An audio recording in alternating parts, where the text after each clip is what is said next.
our beginning mostly is probably Clubhouse. Right. Clubhouse is where this all started. Yeah, for sure. And The pandemic. pandemic. Yeah, dude. Pandemic happened. Yeah. I met Lou during the pandemic. Shout out Big Lou. You guys met then as Yeah. well? So basically what it was like I was born here, but then very early I left to Florida. Right. Grew up there most of my life, and then I moved to Atlanta because my dad lived out there. So I was helping him out with. He has like a contracting company, just like doing like deliveries and stuff. He has like, a couple trucks, and like I would just help him out. And then in that time, I was there for actually a few. I was actually in Georgia for a few years, like 2-3 years. Mm-hmm.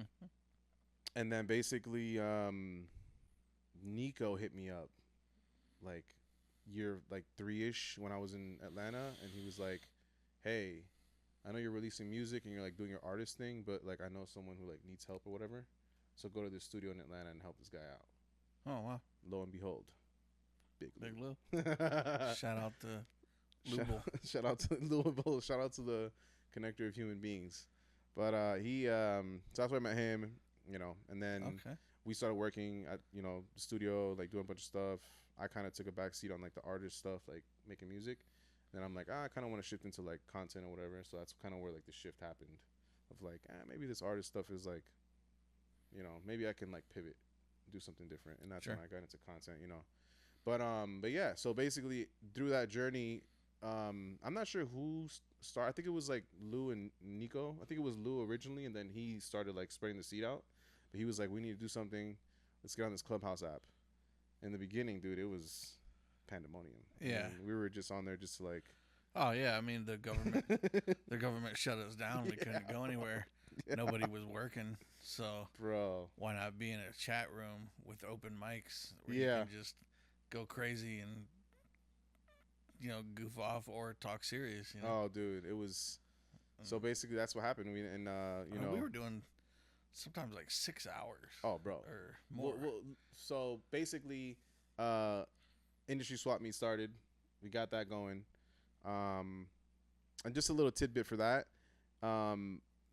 I always told Nico when we first started it, I told him I'm like industry swap meet, and I don't know if he had the same idea as far as like for the swap meet idea, but I told him because he also grew up in Florida. That's how me and Nico know each other, because like we grew up in Florida together. Right. So basically, there was a flea market out there. I forget where. It was like somewhere in Broward, in like Broward County somewhere, but it was called Swap Shop. And it was like it's one of those like flea markets that are like well known in Florida, in that area. So I remember the font always from that place, and I told Nico, I'm like, bro, we need to use that font for this thing. We need to use the Swap Shop font for this thing. And I did. I tried to do it like my little early graphic design days. Yeah. I'm like, let me try. And I kind of did it. He was like, all right, let's run with it. And then we ran with it. But, dude, Clubhouse, I mean, 6 hours. I remember Lou was on it for like, insane amount of hours, bro. Yeah. Insane. So I know a lot of mix engineers like myself. We would have Clubhouse on, sitting on our desk, and we'd just kind of be listening with one ear, waiting for either something that, like a topic that we wanted to stop and listen to, or for our name to be called. Right. And then we'd like stop mixing and jump on the phone. Yeah. And, that was so interesting. I remember you guys were saying that too back in the day. Because also there'd be times where I think like people are calling on you, like, and we're not answering. Because they'll go into like this whole thing and like compression and then the EQ and then and like all this like tech talk, and they're like, Bob does this too or whatever. And I think it's almost sometimes where like they try to like, pass the mic. Yeah, they pass the ball or whatever, and then it's like silent for Bob. Crickets. He's nothing. Or like, Bob, the music's Bob too over loud right now. And then you're like, yeah, sorry, I was just mixing this record. What'd you guys say? Just like I had to repeat the whole thing. That was good though, man. I think that kept a lot of people sane. Oh yeah, dude. During that time where you couldn't interact with any humans. I know. And there was a lot of good information, a lot of bad information, but a lot of great information on those rooms. You know? And what are, because I know I have a few in mind, but what's something that kind of stuck out to you where you're like, damn, this is a pretty like cool just app. Some of the heavyweights that got on there. Yeah. Like some of the guys that a generation before me, like Gary Noble. Yeah, of course. Bro, R.I.P. Gary Noble. Stephen Dent, some of those, Michael Denton. Yeah. Just to hear them talk about things they do in their everyday audio engineering world and music world, and just to get that verification that's like, oh, okay, I'm doing the same thing. I'm not an idiot. Yeah. Because we don't have a check for that. We just talk to our friends like, hey, do you print your mixes like that? Do you tune your vocals like this? I was like, okay, I think I'm doing it right. Yeah. But then to hear people with success talk about the same exact technique, Yeah. the way you're doing it, it just kind of verifies like, okay, I'm on a good path, you know. Yeah, for sure. And then the stories are awesome. Oh, dude. And then even some of the young up and comers to hear things they do that maybe we didn't think about. And right. It's like, wow, like I got to try and incorporate that into what I'm doing. Yeah. Or they say something just isn't good for their direction, and you steer them in the right direction. You know that too. Yeah. So all that was like really valuable, all the way down to like just people telling you about a new plugin you might have missed. Yes. You know, and you guys would 100% dork out on that stuff for sure. I know, yeah. Dude. Like you guys would just talk hours on in about this plugins and like, you know, specific things that are helping. Yeah. But they did help though, because I remember like, see, that's the thing is like where you would get the gauge on how useful this was. We would just go into the room, swap meet. Okay, cool. Everyone comes in. We start talking. We had topics and stuff at one point. Like we started getting more specific with it, or whatever. Like, you know, mixing Mondays and whatever. But overall, but you guys would talk amongst each other, like get the ideas, and then like the next day or two, whatever, we come back or whatever, and it's like, oh, remember that thing? You know, I'm using that now. Like this is part of my entire like mix. You know, situation. I learned a lot about business stuff too. Like, oh, nice. You know, from Ari Berger, some of the other people that are, you know, in the business side more. Yeah.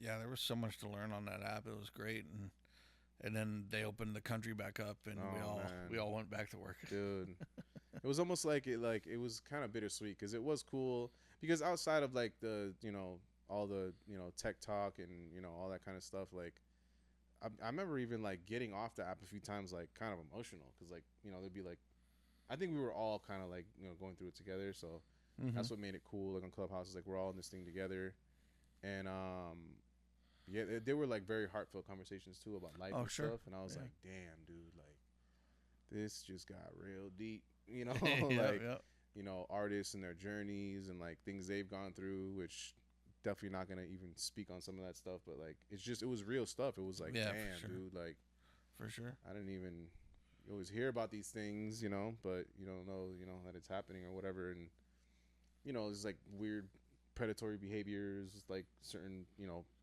high ranking or whatever. So it's like, you know, but at the same time, it was like very knowledgeable to like know all the, you know, all the stuff that they basically like people were just talking about.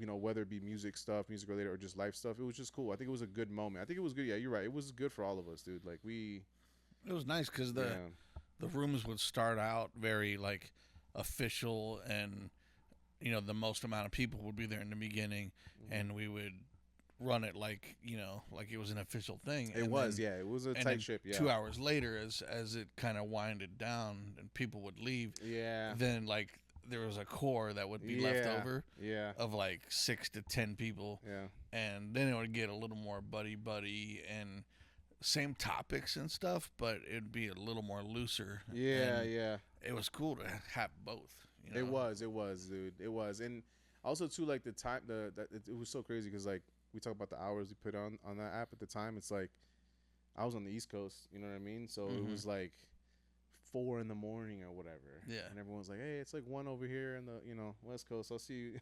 It's like, damn, dude. We just went so, and then obviously, you know, the more fun situations that wasn't so, you know, like industry talk or anything like that, like technical stuff, was definitely the troll rooms. That was insane. Troll rooms. That was insane. We definitely should not have done a few of them. We definitely should not have done a few of those rooms. The COVID rooms. Gotta blow off steam, you know. Dude, the flat Earth one is just that's one of my favorites, dude. That's one of my Scientology one. The Scientology one. Yeah. It's so funny, bro. Like we went in there like leaning into that thing, and then people were like, "This isn't right." And you're like, "How do you know?" You know. The flat Earth one is like, "How do you?" Or there was one kid's like, "Bro, how do you know that the Earth is flat? Like you have no idea. Like we already have pictures, da da da." And then I would just lean in harder and be like, bro, those pictures are fake. They're from the government. Like, we think it's a round globe, but it's not. It's actually flat, bro. He's like, how do you know? And I'm like, because it's just how it is. That's where the research leads. He's like, but, you know, we have research, we have pictures. And I'm like, how do you know we didn't, you know, where'd you get that picture? Like, who made that picture? I always hit him with this one because this is a hard one to battle. It's like, Did you go out there and take the picture? Did you go out there and see the, Earth from far away and take the picture? Oh, no.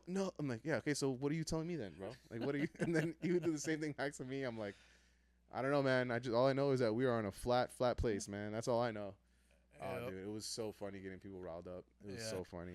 So people funny. take that stuff way too seriously. Sometimes. Way too serious, dude. Way too serious, which made it so much funnier.